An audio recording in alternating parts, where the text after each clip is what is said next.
కొన్ని సంవత్సరాల క్రితం జరిగిన double murder case, Chinthakuntla double murder case విషయంలో కొంతమందికి శిక్ష పడ్డము, లైఫ్ ఈరోజు జడ్జి గారు తీర్పు ఇవ్వడం జరిగింది. ఏదేమైనా చట్టాన్ని అందరూ గౌరవించాలా, చట్టము తీసుకున్న నిర్ణయాన్ని డెఫినెట్గా గౌరవించి తీరాల్సిందే.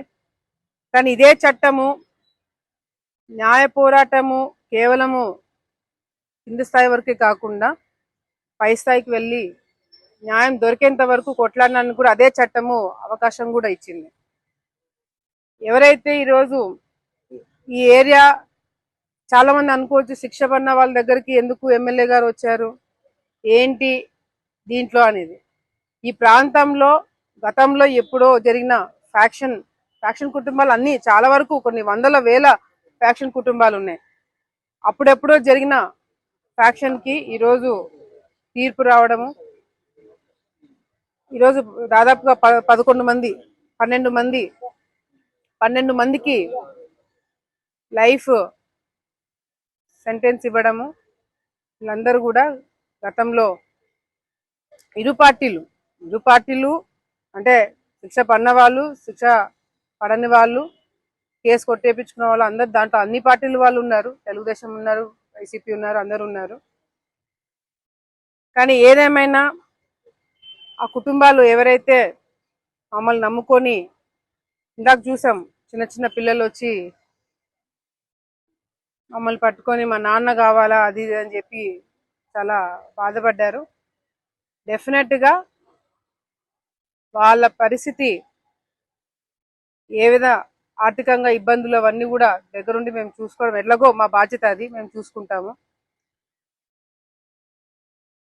ఈ శిక్ష పడిన వాళ్ళకు కూడా తర్వాత న్యాయ పోరాటము విషయంలో కూడా అన్ని విధాలుగా మేము సపోర్ట్ చేస్తాము. వాళ్ళకి న్యాయం దొరికేంత వరకు మేము కూడా వెంటనే ఉండి, అసలు ఇది డీటెయిల్గా ఇంకా డెప్త్గా హైకోర్టులో వాదనలు వినిపించేలాగా, ఎందుకంటే ఎక్కడెక్కడ చిన్న చిన్న పాయింట్స్ మిస్ అయినవి కూడా హైకోర్టులో మేము అవి కూడా పెట్టి అవసరమైతే సుప్రీంకోర్టు వరకైనా వెళ్ళి డెఫినెట్గా ఈ కుటుంబాలని న్యాయం జరిగేటట్టుగా కూడా మేము దగ్గరుండి చూసుకుంటామని ఇక్కడున్న కుటుంబ సభ్యులు వాళ్ళందరికీ కూడా వాళ్ళకి భరోసా ఇస్తున్నాము. వీళ్ళకి న్యాయం జరిగేంత వరకు వీళ్ళలో ఒక కుటుంబ సభ్యురాలుగా నేను కూడా డెఫినెట్గా ఫాలోఅప్ చేస్తామని మరొకసారి తెలియజేసుకుంటూ, ఈరోజు ఇక్కడ ఇన్సిడెంట్ చూసిన తర్వాత మేము కూడా మా రాజకీయ పద్ధతులు అంటే మార్చుకోవాలి, అంటే దానికి దీనికి సంబంధం లేదు, రాజకీయ పద్ధతులు కొన్ని మేము కూడా మార్చుకోవాలా. ఎందుకంటే మరీ ఎక్కువ మంచితనం కూడా కష్టమైపోతుంది. సో ఎవరిని ఎక్కడ పెట్టాలో అక్కడ పెట్టి మేము కూడా ప్రజలకు ఇబ్బంది లేకుండా, ప్రజలకు ఎవరు ఇబ్బంది పడకుండా మేము కూడా రాజకీయాలు చేస్తాము. నా కార్యకర్తలకి, నన్ను నమ్ముకున్న వాళ్ళకి అందరికి కూడా ఒక భరోసా, ఒక నమ్మకం ఇవ్వడమే కాకుండా రేపటి నుంచి డెఫినెట్గా మా తరపు నుంచి రాజకీయాలు మార్పులు డెఫినెట్గా ప్రజలు, మా ప్రత్యర్థులు, మీడియా మిత్రులు, అన్ని పార్టీలు చూడబోతారు.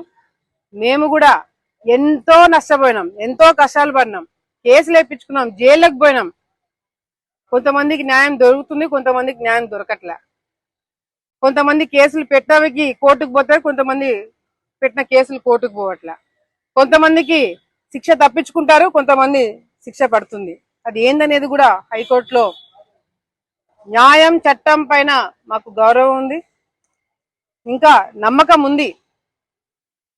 ఎక్కడో చోట ఇంకా న్యాయం జరుగుతుంది, చట్టాలు ఉన్నాయి, మనల్ని కాపాడతాయన్న నమ్మకం మాకు కూడా ఉంది. డెఫినెట్ గా చట్టాలు అవన్నీ కొంతమందికే కాకుండా అందరికీ రావాలా, వచ్చేలాగా చేస్తాము అని తెలియజేసుకుంటూ మరొకసారి మమ్మల్ని నమ్ముకున్న వాళ్ళు ఎవరిని కూడా మేము మధ్యలో వదిలిపెట్టేది ఉండదు. చివరి వరకు న్యాయం దక్కేంత వరకు డెఫినెట్ గా వాళ్ళతో మేము ఉంటాము. వాళ్ళకి న్యాయం జరిగేంత వరకు వాళ్ళలో ఒకలాగా మేము ఉంటారు మరొకసారి తెలియజేస్తాం.